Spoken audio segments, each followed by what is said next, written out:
Hello everyone, welcome to FOC classes. This video is for class 11 physical activity trainer.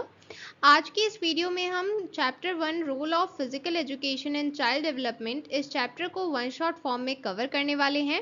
इससे पहले हमने syllabus video में syllabus discuss किया है एंड साथ ही हमने बुक रिसोर्सेज, स्टडी मटेरियल सभी चीज़ों का डिस्कशन किया है एंड उसका लिंक डिस्क्रिप्शन में गिवन है, आप चेक कर सकते हैं. इस चैप्टर में हम ब्रॉडली 3 टॉपिक्स कवर करने वाले हैं. Physical and emotional needs of the children, factors influencing physical activities and plan physical activities for children. जब हम फिजिकल एजुकेशन की बात करते हैं तो हमें लगता है कि हम सिर्फ स्पोर्ट्स की बात कर रहे हैं, बट फिजिकल एजुकेशन का एक एस्पेक्ट है स्पोर्ट्स एंड फिजिकल एजुकेशन सिर्फ स्पोर्ट्स तक लिमिटेड नहीं है. जब फिजिकल एजुकेशन की बात करेंगे तो उसमें वैरायटी ऑफ एक्टिविटीज़ इंक्लूडेड होती हैं, जिसमें स्पोर्ट्स भी हैं बट और भी बहुत सारी एक्टिविटीज़ होती हैं. जब बचपन से ही स्टूडेंट्स अलग अलग एक्टिविटीज़ एंड स्पोर्ट्स में इन्वॉल्व होते हैं, जैसे football, basketball, frisbee, bowling, walking, hiking, इस तरह की डिफरेंट एक्टिविटीज़ में इन्वॉल्व होने से स्टूडेंट्स का फिजिकल डेवलपमेंट तो होता ही है और साथ ही उनका मेंटल डेवलपमेंट भी होता है, क्योंकि वो न्यू स्किल्स को सीखते हैं. एंड यहाँ पर अगर वो कोई टीम स्पोर्ट्स खेल रहे हैं या फिर कोई ऐसी एक्टिविटी है जो एज अ टीम परफॉर्म करनी है, तो उसमें वो टीम वर्क भी सीखते हैं. तो इस तरह से एक होलिस्टिक डेवलपमेंट होता है different types of activities and sports से. जैसा कि हमने शुरू में डिस्कस किया कि फिजिकल एजुकेशन सिर्फ स्पोर्ट्स तक लिमिटेड नहीं है. अगर हमें फिजिकली हेल्दी रहना है तो हमें अपने होलिस्टिक डेवलपमेंट पर ध्यान देना होगा, और होलिस्टिक डेवलपमेंट के लिए हमें स्ट्रेस जैसी प्रॉब्लम से दूर रहना होगा, क्योंकि हम जानते हैं कि जब हमारा माइंड हेल्दी नहीं रहेगा तो उसका इफेक्ट हमारी फिजिकल हेल्थ पर भी होता है. तो इसलिए अपने माइंड को हेल्दी रखने के लिए हमें स्ट्रेस रिडक्शन टेक्निक्स आने चाहिए. एंड ये कैसे आएंगे, मतलब बच्चे कैसे सीखेंगे कि हम कैसे स्ट्रेस को मैनेज करें, तो उसके लिए फिजिकल एजुकेशन क्लासेस में ही टीचर्स इस तरह की टेक्निक्स को इनकॉर्पोरेट करते हैं, जैसे yoga, deep breathing, martial arts. तो ये सभी टेक्निक्स ऐसी हैं जो आपको स्ट्रेस रिड्यूस करने में, स्ट्रेस मैनेज करने में हेल्प करती हैं एंड स्ट्रेस जैसी प्रॉब्लम से आप दूर रहते हैं, जिसकी वजह से अल्टीमेटली आपकी मेंटल हेल्थ सही रहती है. जब हम अलग अलग तरह की फिजिकल एक्टिविटीज़ में इन्वॉल्व होते हैं तो हमें फिजियोलॉजिकली बेनिफिट्स मिलते हैं. मींस हमारी बॉडी फिजिकली हेल्दी रहती है, हमारी muscular strength, endurance, cardiovascular endurance improve होती है एंड हमारी all over body physically healthy रहती है. साथ ही हमें साइकोलॉजिकल बेनिफिट्स भी मिलते हैं, जैसे हमारी मेंटल हेल्थ इम्प्रूव होती है, हमारी कंसंट्रेशन करने की पावर इम्प्रूव होती है एंड हमारा एक पॉजिटिव मूड बना रहता है.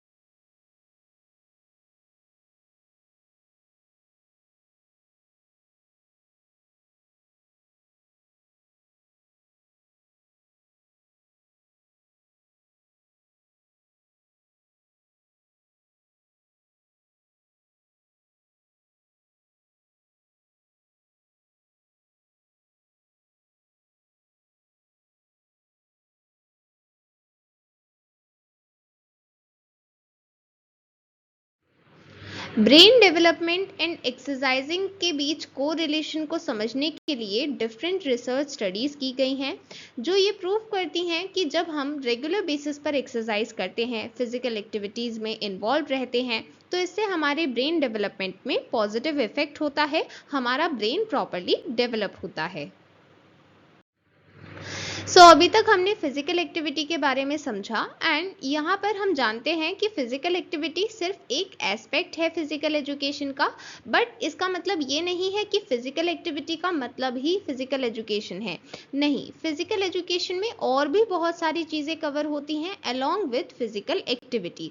तो फिजिकल एक्टिविटी सीखना भी ज़रूरी है, क्योंकि ये भी एक फाउंडेशन है सक्सेसफुल फिजिकल एजुकेशन प्रोग्राम के लिए. बट सिर्फ इतना सीखना सफिशिएंट नहीं नहीं है, इसके अलावा हमें और भी एस्पेक्ट्स पर फोकस करने होंगे। जैसे आप जो भी सब्जेक्ट्स पढ़ते हैं उसमें हर एक में थ्योरी होती है और प्रैक्टिकल होता है। अगर आप सिर्फ थ्योरी या सिर्फ प्रैक्टिकल पर फोकस करते हैं तो उससे आपका सब्जेक्ट कंप्लीट नहीं हो पाएगा। इसी तरह से यहाँ पर सिर्फ फिजिकल एक्टिविटी पर फोकस करने से फिजिकल एजुकेशन का सिलेबस पूरा नहीं होता है एंड इसका कंप्लीट सिलेबस और भी वैरायटी ऑफ एक्टिविटीज को कवर करता है। तो फिजिकल एजुकेशन में फिजिकल एक्टिविटी के साथ साथ हमें और भी एक्टिविटीज पर ध्यान देना होगा। जब हम फिजिकल एजुकेशन को सक्सेसफुली इम्प्लीमेंट करते हैं तब हम फिजिकली तो ग्रो करते ही हैं और साथ ही हमारा मेंटल एंड सोशल डेवलपमेंट भी होता है एंड साथ ही इससे हमें हेल्प मिलती है हमारे लाइफस्टाइल को सही करने में, क्योंकि हम जानते हैं कि आजकल सेडेंट्री लाइफस्टाइल हो गया है जहां पर आप जो भी काम कर रहे हैं वो बैठे बैठे कर रहे हैं एंड इवन कुछ केसेस में आप बैठते भी नहीं, आप लेट जाते हैं और फिर अपना काम करते हैं। तो वो एक सेडेंट्री लाइफस्टाइल है जहां पर आप एक्टिव नहीं हैं, आप लेजी हैं हर चीज के लिए, वो होता है सेडेंट्री लाइफस्टाइल। तो ऐसे सेडेंट्री लाइफस्टाइल से फाइट करने में हेल्प करता है अगर आप फिजिकल एजुकेशन को प्रॉपरली इम्प्लीमेंट करते हैं। तो फिजिकल एजुकेशन आपको सिर्फ फिजिकली हेल्दी नहीं रखता है, वो आपको हर तरह से हेल्दी रखता है, आपके मेंटल हेल्थ में कंट्रीब्यूट करता है क्योंकि आपको सही नॉलेज मिलती है, आपको सही स्किल्स मिलती हैं, आपको समझ में आता है कि क्या सही है क्या गलत है, हमें कैसे बिहेव करना चाहिए, कैसा एटीट्यूड रखना चाहिए, सभी चीज़ें सीखते हैं। एंड इसी की वजह से ये फिजिकल एजुकेशन हमें सिखाता है कि हमें कैसा लाइफस्टाइल जीना चाहिए जो हमारे लिए सही है। और साथ ही ये स्टूडेंट्स को एक प्लेटफॉर्म देता है, एक ऐसी प्लेस देता है जहाँ पर स्टूडेंट्स अपनी स्किल्स को एक्सप्रेस कर पाते हैं। So it is a very good platform to express your सेल्फ। अगर आप फिजिकल एक्टिविटीज़ में किसी पर्टिकुलर स्पोर्ट्स गेम्स में अच्छे हैं तो आपके पास एक अपॉर्चुनिटी है कि आप अपनी स्किल्स को वहाँ पर रिफ्लेक्ट कर सकते हैं। So till now we have just briefly discussed about the chapter and now we are going to understand it in detail. So starting with the first topic, physical and emotional needs of the children. सबसे पहले बात करते हैं physical activity के बारे में। जब हम रेगुलर बेसिस पर फिजिकल एक्टिविटी करते हैं, एक्सरसाइजेस करते हैं, इससे हमें बीमारी होने का चांस कम रहता है क्योंकि हमारा इम्यूनिटी सिस्टम इम्प्रूव हो जाता है और जब हमारी इम्यूनिटी बढ़ जाएगी तो हमें बीमारी कम होगी एंड इसी वजह से हम किसी बैड हेल्थ कंडीशन से इजीली सफ़र नहीं करते, हम ठीक रहते हैं, हेल्दी रहते हैं। तो जब हम हेल्दी रहेंगे तो हम अपने बाकी कामों पर ध्यान दे सकते हैं, आप बाकी काम आसानी से कर सकते हैं। अगर आप पहले से ही बीमार हैं तो आप अपना बाकी काम अच्छे से नहीं कर पाएंगे, बट अगर आप ठीक हैं तो आप अपना सभी काम अच्छे से कर पाएंगे और फ्रेश फील करेंगे। तो इस वजह से यहाँ कहा गया है कि आपकी लाइफ की ओवरऑल क्वालिटी इंप्रूव होती है फिजिकल एक्टिविटी से। एंड क्योंकि फिजिकल एक्टिविटी से फिजिकल फिटनेस भी आती है, तो फिजिकल फिटनेस का क्या मतलब है कि हमारे बॉडी ऑर्गन्स प्रॉपरली फंक्शनिंग कर रहे हैं, मतलब जिसका जो फंक्शन है वो प्रॉपरली फंक्शन कर रहा है।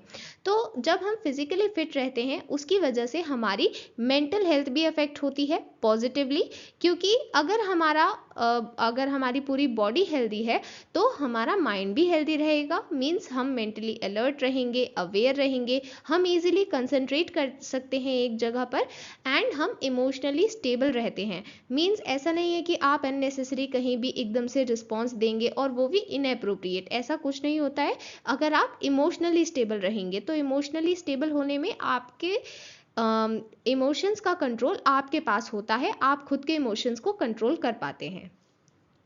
देन जब हम फिजिकल एक्टिविटी की बात कर रहे हैं तो ऑफकोर्सली ये हमारी फिजिकल फिटनेस के लिए ज़रूरी है, बट इसमें एक इम्पॉर्टेंट रोल प्ले करता है साथ में प्रॉपर न्यूट्रिशन। मीन्स आप फिजिकल एक्टिविटी कर रहे हैं, अच्छी बात है, बट उस चीज़ को कंबाइन करना होगा प्रॉपर न्यूट्रिशन के साथ, तभी वो आपको प्रॉपर फिटनेस दे पाएगा। क्योंकि अगर आप अंडर न्यूट्रिशन में हैं या फिर ओवर न्यूट्रिशन में हैं, दोनों ही केस में प्रॉब्लम हो सकती है। ओवर न्यूट्रिशन के केस में क्या होता है कि कई बार आप इतना ज़्यादा न्यूट्रिशन, इतनी ज़्यादा डाइट इनटेक करते हैं कि आप उसके अकॉर्डिंग वर्कआउट नहीं करते। तो वर्कआउट नहीं करेंगे तो उससे क्या होगा, आपकी बॉडी पर फैट डिपॉजिट हो जाएगा एंड हो सकता है कि आपको ओबेसिटी हो जाए। एंड ये एक लाइफस्टाइल डिजीज़ है। लाइफस्टाइल डिजीज़ मतलब ये आपके जो रहने का तरीका है, जिस तरह से आप हमेशा खाते हैं, फिर आप खाने के बाद ना ही घूमते हैं फिरते हैं, बस आपका मन करता है कि खाना खाएं और सो जाएं, तो उसमें क्या होगा, आपकी बॉडी प्रॉपरली वो सभी कैलोरीज यूटिलाइज नहीं कर पाएगी, वो सभी सिर्फ फैट की तरह डिपॉजिट हो जाएंगी। तो ऐसे में क्या होता है, आपको ओबेसिटी होने के चांसेस रहते हैं और उसकी वजह से फिर और भी डिजीज हो सकती हैं। तो इसलिए हमें ध्यान रखना है कि हम प्रॉपर न्यूट्रिशन लें एंड प्रॉपर न्यूट्रिशन जो हम जितना भी अमाउंट ले रहे हैं उसके अकॉर्डिंग उतनी फिजिकल एक्टिविटीज भी कर रहे हैं। एंड इसलिए साइंटिस्ट भी यही रिकमेंड करते हैं कि डेली एटलीस्ट 1 आवर के लिए आपको रेगुलरली फिजिकल एक्टिविटी करनी चाहिए। मीन्स आप अपने डेली रूटीन का पार्ट बना ले कि एटलीस्ट हमें 1 आवर तो करना ही है, उससे ज़्यादा कर सकते हैं बहुत अच्छी बात है, बट एटलीस्ट 1 आवर तो हमें करना ही चाहिए। अब हम यहाँ पर फिजिकल एक्टिविटी के बेनिफिट्स को रिवाइज करने वाले हैं। सबसे पहले अगर आप फिजिकल एक्टिविटी प्रैक्टिस करते हैं तो इससे आपकी अच्छी हेल्थ डेवलप होती है एंड अगर रेगुलर बेसिस पर प्रैक्टिस करते रहेंगे तो आपकी हेल्थ मेंटेन रहेगी एंड आपका इम्यूनिटी सिस्टम भी इम्प्रूव होता है, जिसकी वजह से डिजीज़ होने के चांस कम रहते हैं, आप कम बीमार होते हैं एंड साथ ही हमारी मेंटल हेल्थ भी डेवलप होती है, हमारा मेंटल अवेयरनेस इम्प्रूव होता है, मेंटल कंसंट्रेशन इम्प्रूव होता है एंड हमारी फिजियोलॉजिकल स्ट्रेंथ तो बढ़ती ही है, क्योंकि हम फिजिकल एक्टिविटी कर रहे हैं तो उससे हमारी फिजियोलॉजिकल स्ट्रेंथ मतलब हमारी बॉडी की स्ट्रेंथ इम्प्रूव होगी और हम फिजिकली फिट रहते हैं। एंड जब हम ऑल ओवर फिट रहेंगे, ऑल ओवर हेल्दी रहेंगे, हमें कोई बीमारी नहीं है, हम मेंटली भी फिट हैं, फिजिकली भी फिट हैं, तो ऐसे में हमारा सेल्फ कॉन्फिडेंस भी बिल्ड होता है, सेल्फ एस्टीम बिल्ड होता है एंड हम ज़्यादा अच्छा फील करते हैं, पॉजिटिव मूड रहता है एंड हम सभी काम को प्रॉपरली कर पाते हैं। अभी तक हमने फिजिकल एक्टिविटी को डिटेल में समझा। अब हम डिस्कस करने वाले हैं physical activity and overall health के बीच में डिफरेंस। तो क्या होता है हेल्दी होना, मतलब अगर आपसे कोई पूछे कि क्या आप हेल्दी हैं तो आप किस बेसिस पर बताएंगे। अगर आपको कोई बीमारी नहीं है, क्या सिर्फ इसी बेसिस पर आप कह सकते हैं कि आप हेल्दी हैं? नहीं, सिर्फ ये एक बेसिस नहीं है, ये उसका एक पार्ट है। मतलब हम यहाँ पर हेल्थ के अलग अलग कंपोनेंट्स की बात कर रहे हैं एंड अगर आप ये कह रहे हैं कि मुझे कोई भी बीमारी नहीं है तो वो सिर्फ एक पार्ट है and that is your physical health. तो आपने अपनी फिजिकल हेल्थ के बारे में बताया है कि आप फिजिकली हेल्दी हैं, बट मेंटल हेल्थ और सोशल हेल्थ ये भी हेल्थ का ही कंपोनेंट है। इसलिए जब भी आपसे कोई पूछे कि क्या आप हेल्दी हैं तो आपको 3 कंपोनेंट्स के बारे में सोचना है, physical health, mental health and social health. इसी चीज़ को डिपिक्ट करता है द हेल्थ ट्राइंगल। ये इंपॉर्टेंट कंसेप्ट है। यहाँ पर हेल्थ को एक ऐसा ट्राइंगल माना गया है जिसमें 3 एस्पेक्ट्स हैं या फिर हम कह सकते हैं 3 पार्ट्स हैं जिससे मिलकर बनती है हेल्थ। तो यहाँ पर फिजिकल, मेंटल एंड सोशल तीनों तरह की हेल्थ पर ध्यान देना होगा, तभी आप हेल्दी रह सकते हैं। एंड अगर कहीं पर भी इम्बैलेंस होता है उसकी वजह से आपकी ओवरऑल हेल्थ में भी इम्बैलेंस देखने को मिलता है। तो सबसे पहले हम एक ब्रीफ डिस्कशन करते हैं हेल्थ ट्राइंगल के बारे में। इसे हम वेलनेस ट्राइंगल भी कहते हैं क्योंकि इससे हमारी बॉडी की वेलनेस को रिप्रेजेंट किया जाता है। मींस हम एक अच्छी हेल्दी लाइफ जी रहे हैं या फिर नहीं, ये चीज़ सिर्फ हमारी फिजिकल हेल्थ डिसाइड नहीं करती है। इसके लिए आपको तीनों एस्पेक्ट्स पर ध्यान देना होगा, फिजिकल, मेंटल एंड सोशल, जिसको डिपिक्ट करता है हेल्थ ट्राइंगल। एंड जब इन तीनों के बीच में बैलेंस बना रहेगा हम तभी हेल्दी रहते हैं और कहीं पर भी इम्बैलेंस होने पर हमारी हेल्थ अफेक्ट होती है। ये कंसेप्ट सबसे पहले इंट्रोड्यूस किया था WHO वर्ल्ड हेल्थ ऑर्गेनाइजेशन ने 1948 में, जहाँ पर ये स्ट्रेस दिया गया, इस बात को समझाया गया, फोकस किया गया इस बात पर कि आपको अपनी हेल्थ के लिए ओवरऑल बैलेंस अचीव करना होगा। ऐसा नहीं है कि आप सिर्फ अपनी फिजिकल हेल्थ पर ध्यान दें और बाकियों को भूल जाएं। आपको फिजिकली भी हेल्दी रहना है, मेंटली भी हेल्दी रहना है एंड सोशली भी हेल्दी रहना है, तभी आप अपनी ओवरऑल हेल्थ को मेंटेन कर सकते हैं। सबसे पहले बात करते हैं फर्स्ट कंपोनेंट फिजिकल हेल्थ के बारे में। तो अगर आपको फिजिकली हेल्दी रहना है, इसके लिए आपको इंटरनल एंड एक्सटर्नल दोनों तरह की हेल्थ पर ध्यान देना होगा। जब एक्सटर्नल हेल्थ की बात की जाती है तो हम बात करते हैं हेल्दी बीएमआई के बारे में, मींस आपका बॉडी मास इंडेक्स, जिसका मतलब है कि अगर आपका बीएमआई हेल्दी है, मतलब एक नॉर्मल रेंज में है, तो आप हेल्दी हैं। बट अगर नॉर्मल रेंज में नहीं है, आप अंडर वेट हैं या फिर आप ओवर वेट हैं, तो उस केस में आपको प्रॉब्लम हो सकती है। इसलिए यहाँ पर आपका बीएमआई ये डिसाइड करता है कि आपकी एक्सटर्नल हेल्थ कैसी है। देन यहाँ पर हमारी इंटरनल हेल्थ भी उतनी ही इम्पॉर्टेंट है। इंटरनल हेल्थ कैसे डिसाइड होती है? जब हमारे सभी ऑर्गन प्रॉपरली फंक्शन कर रहे हैं, जिस भी ऑर्गन का जो भी फंक्शन है वो प्रॉपरली फंक्शन कर रहा है, तब हम इंटरनली हेल्दी होते हैं।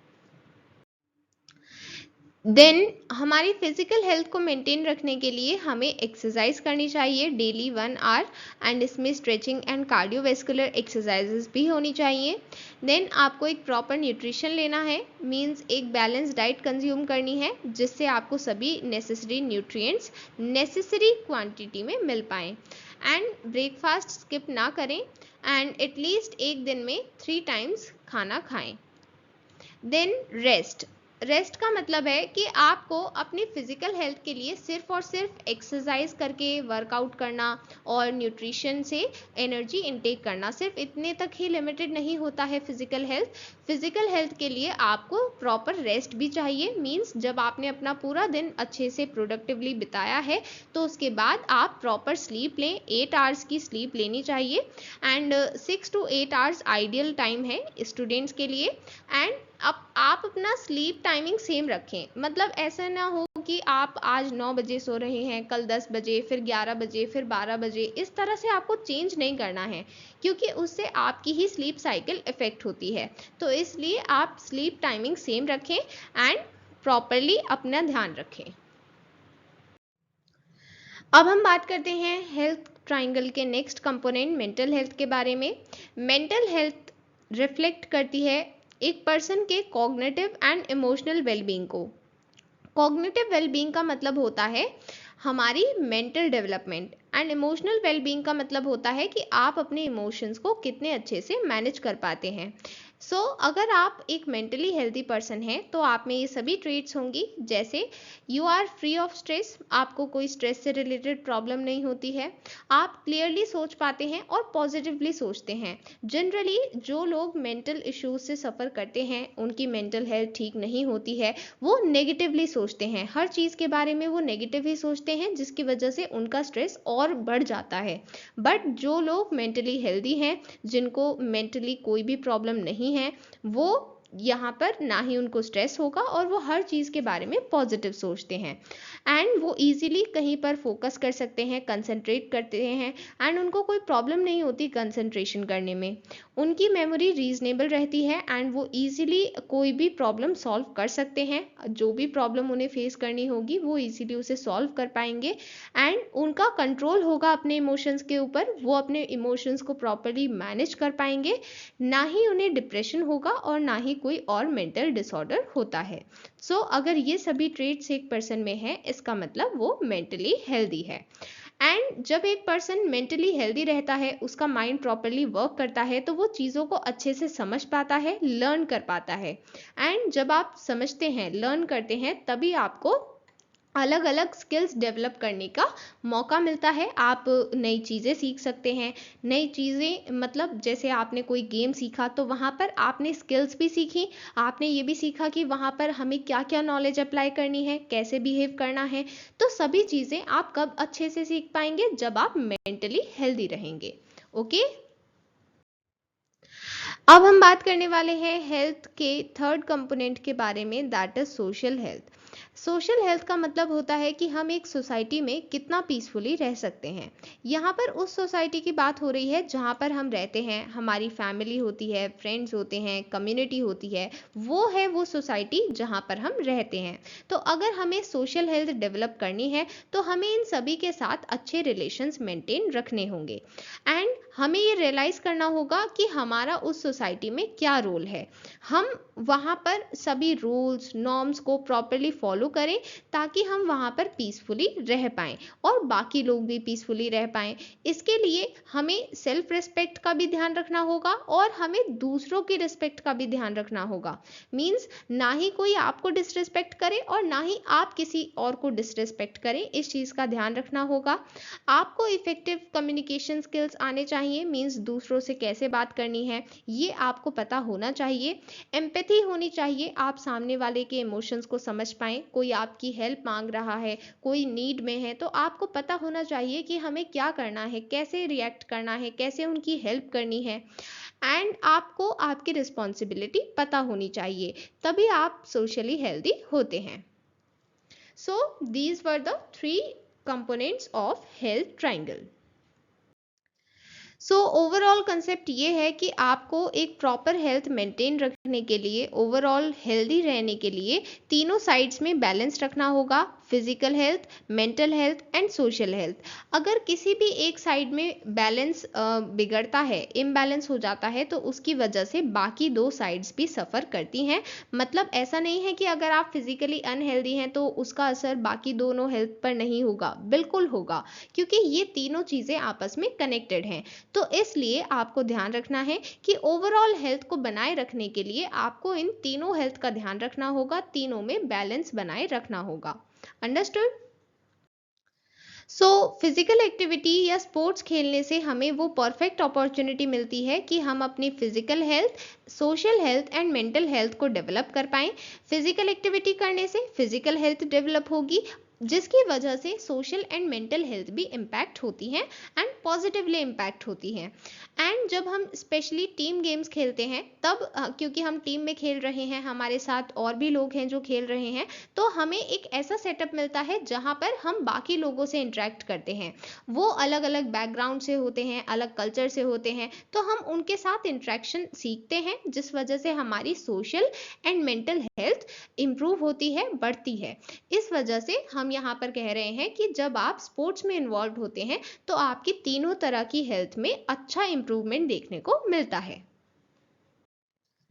Now let us proceed to the next topic, factors influencing physical activities। अब हम ये देखने वाले हैं कि क्या क्या फैक्टर्स हैं जो हमारी फिजिकल एक्टिविटी को इन्फ्लुएंस करेंगे। मींस अगर 2 पर्सन हैं ए एंड बी, तो दोनों सेम तरह से फिजिकल एक्टिविटी को परफॉर्म नहीं करेंगे, कहीं ना कहीं डिफरेंस होगा। तो वो डिफरेंस किस फैक्टर की वजह से है वही अब हम समझने वाले हैं। सपोज करते हैं कि एक पर्सन है जो रोज 8 आवर्स वर्क करता है एंड एक दिन उस पर्सन को फीवर हो जाता है। तो क्या फीवर वाले दिन वो पर्सन 8 आवर्स बिना थके वर्क कर पाएगा या फिर उसको पहले ही थकान होने लगेगी? ऑफ कोर्सली उसको पहले ही थकान हो जाएगी, क्योंकि वो आज फिजिकली फिट नहीं है। तो जब हम फिजिकली फिट होते हैं तो हम अपनी डे टू डे एक्टिविटीज़ को, मतलब जो हम डेली परफॉर्म कर रहे हैं, उन्हें करने में हमें कोई भी थकान महसूस नहीं होती है। और अगर आपको थकान महसूस हो रही है, इसका मतलब आप फिजिकली फिट नहीं हैं, कहीं कुछ प्रॉब्लम है। सो फिजिकल फिटनेस को हमने यहाँ पर 2 पार्ट्स में डिवाइड किया है। सबसे पहला है हेल्थ रिलेटेड। मींस जब हम बात करते हैं कि हम अपनी हेल्थ के लिए फिजिकल एक्टिविटी कर रहे हैं, अपनी हेल्थ को मेंटेन रखने के लिए, that is related to physical fitness of health. And अगर हम बात करते हैं स्किल रिलेटेड फिटनेस की, तो यहाँ पर हम बात कर रहे हैं कि किसी भी स्पेसिफिक स्पोर्ट से रिलेटेड फिजिकल फिटनेस मेंटेन करते हैं। जैसे एक रेसलर है और एक रनर है, तो आपको पता है कि दोनों के फिजिकल फिटनेस के लेवल में डिफरेंस होगा एंड वो डिफरेंस उनकी स्किल सेट के अकॉर्डिंग है। उन्हें किस तरह की स्किल्स को डिमॉन्स्ट्रेट करना है, परफॉर्म करना है, वो उसी के अकॉर्डिंग अपनी फिजिकल फिटनेस डेवलप करते हैं। तो इसलिए किसी भी पर्सन की फिजिकल फिटनेस को इतने इजीली कंपेयर नहीं कर सकते हैं। सभी की फिजिकल फिटनेस का लेवल अलग अलग होता है एंड ये हाईली ट्रेनेबल है। मीन्स अगर आप फिजिकली फिट नहीं भी हैं तो आप ट्रेनिंग के थ्रू फिजिकली फिट बन सकते हैं। तो फिजिकल फिटनेस के लिए यहाँ पर 8 कंपोनेंट्स गिवन है, ये इंपॉर्टेंट है। Muscular strength, explosive strength, muscular endurance, speed, agility, flexibility, cardiovascular endurance and body composition. So now we will study about the factors that will influence physical activity. तो अभी तक हमने ये समझा कि जो फिजिकल एक्टिविटी होती है उसको करने से हम फिजिकली फिट रहते हैं, और फिजिकल फिटनेस के क्या क्या कंपोनेंट्स हैं, फिजिकल फिटनेस क्या है, ये चीज़ हमने यहाँ पर समझी। अब हमें ये समझना है कि फिजिकल एक्टिविटी को कौन कौन से फैक्टर्स इन्फ्लुएंस करते हैं। ओके, सो फिजिकल फिटनेस को ये सभी फैक्टर्स अफेक्ट करते हैं, हम इन सभी को डिटेल में डिस्कस करेंगे। यहाँ पर ये डायग्राम मैंने आपको इसलिए शो किया है ताकि आप इजीली याद रख पाएं कि कौन कौन से फैक्टर्स हैं। Now let us discuss them one by one. First factor is age. हम जानते हैं कि एज के साथ साथ हमारी फिजिकल स्ट्रेंथ भी चेंज होती है। जब आप बिल्कुल छोटे बच्चे होते हैं, इन्फेंट होते हैं, तो आप बहुत डेलिकेट होते हैं, बहुत नाजुक से होते हैं। एंड जब आप थोड़े थोड़े बड़े होने लगते हैं तो उसमें क्या होता है, आपको न्यूट्रिशन मिल रहा है, आपकी बॉडी डेवलप कर रही है, तो आप धीरे धीरे स्ट्रांग बनते जाते हैं।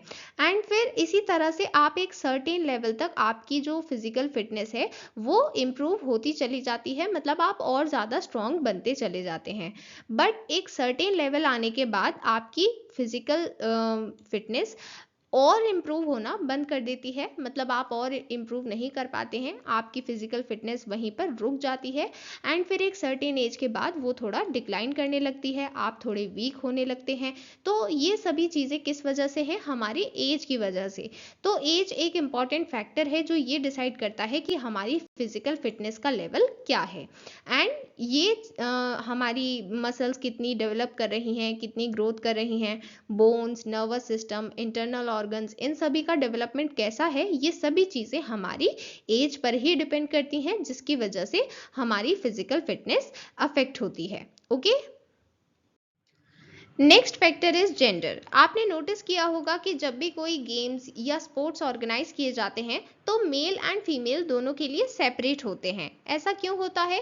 क्योंकि दोनों की बॉडी कंपोजिशन और फिजियोलॉजिकल फंक्शनिंग डिफरेंट होती है, तो इसलिए दोनों को सेम स्केल पर हम कंपेयर नहीं कर सकते हैं, क्योंकि जब उनकी बॉडी कंपोजिशन ही डिफरेंट है, उनकी फिजियोलॉजिकल फंक्शनिंग ही डिफरेंट है, तो हम उनको कैसे कंपेयर कर सकते हैं? तो भले ही आप उनको सेम टास्क असाइन कर रहे हैं, मेल एंड फीमेल दोनों को एक ही एक्टिविटी असाइन की है, बट उसको दोनों अलग अलग पीरियड ऑफ टाइम में कंप्लीट करेंगे, अलग इंटेंसिटी के साथ परफॉर्म करेंगे, और उनकी फिजिकल फिटनेस भी अलग तरह से डेवलप होगी। तो ऐसा किस लिए हो रहा है? क्योंकि उन दोनों की बॉडी कंपोजिशन और फिजियोलॉजिकल फंक्शनिंग अलग है। एंड ऐसा किस वजह से है? क्योंकि उनके जेंडर डिफरेंट हैं। तो इसलिए जेंडर भी एक इम्पॉर्टेंट रोल प्ले करता है हमारी फिजिकल फिटनेस को डिसाइड करने में। Then next factor is body composition. अब यहाँ पर 3 तरह के बॉडी टाइप्स गिवन है। सबसे पहला है एक्टोमॉर्फ। सो एक्टोमॉर्फ में आपकी हाइट तो टॉल होगी, बट आपका वेट आपकी हाइट के अकॉर्डिंग नहीं होता है, या फिर आप इजीली वेट गेन नहीं कर पाते हैं, जिस वजह से आप टॉल एंड स्लिम दिखते हैं। देन आते हैं एंडोमॉर्फ। एंडोमॉर्फ का मतलब है कि आपकी हाइट भी शॉर्ट होगी और आप इजीली वेट भी गेन कर सकते हैं। यहाँ पर हम ये बात कर रहे हैं कि ये दोनों बिल्कुल मतलब अपोजिट हैं। एक हैं जो टॉल हैं बट वो इजीली वेट गेन नहीं कर पा रहे, बट एक शॉर्ट हैं जो इजीली वेट गेन कर सकते हैं। देन आते हैं मीजोमॉर्फ। तो मीजोमॉर्फ इन दोनों के बीच में होते हैं, मतलब इनकी हाइट भी मॉडरेट होती है, इनका वेट भी मॉडरेट होता है, ना ही ये इजीली वेट गेन करते हैं और ना ही इनको वेट गेन करने में ज़्यादा डिफिकल्टी होती है। तो ये बिल्कुल मॉडरेट लेवल पर हैं, दोनों के बीच में है। So these are the 3 body types. So इसी के बेसिस पर हम बता रहे हैं कि जब बॉडी कंपोजिशन डिफरेंट होगा, एक्टोमॉर्फ है, एंडोमॉर्फ है, मीजोमॉर्फ है, तो उसी के बेसिस पर हम डिसाइड करते हैं कि कौन सा पर्सन कौन से स्पोर्ट्स में ज़्यादा सूटेबल रहेगा। क्योंकि जो स्ट्रेंथ एक एक्टोमॉर्फ की है वो एक एंडोमॉर्फ की नहीं होंगी, और जो स्ट्रेंथ एक एंडोमॉर्फ की है वो एक्टोमॉर्फ की नहीं होंगी। तो इस तरह से हर एक पर्टिकुलर बॉडी टाइप के अपने स्ट्रेंथ हैं जो दूसरे बॉडी टाइप में नहीं मिलेंगे। तो इसलिए बॉडी कंपोजिशन भी अफेक्ट करती है कि हम कौन सी फिजिकल एक्टिविटी करते हैं और हमारी फिजिकल फिटनेस किस तरह की होती है। Nutrition is also an important factor. जब हम फिजिकल फिटनेस का गोल रखते हैं तो हम ध्यान रखेंगे कि हम एक बैलेंस डाइट कंज्यूम करें, बिकॉज एनर्जी इनटेक भी उतना ही ज़रूरी है जितना एनर्जी आउटपुट में देना है। मतलब हम फिजिकल एक्सरसाइज करते हैं, ये हमारी फिजिकल फिटनेस के लिए ज़रूरी है, ये बात बिल्कुल सही है।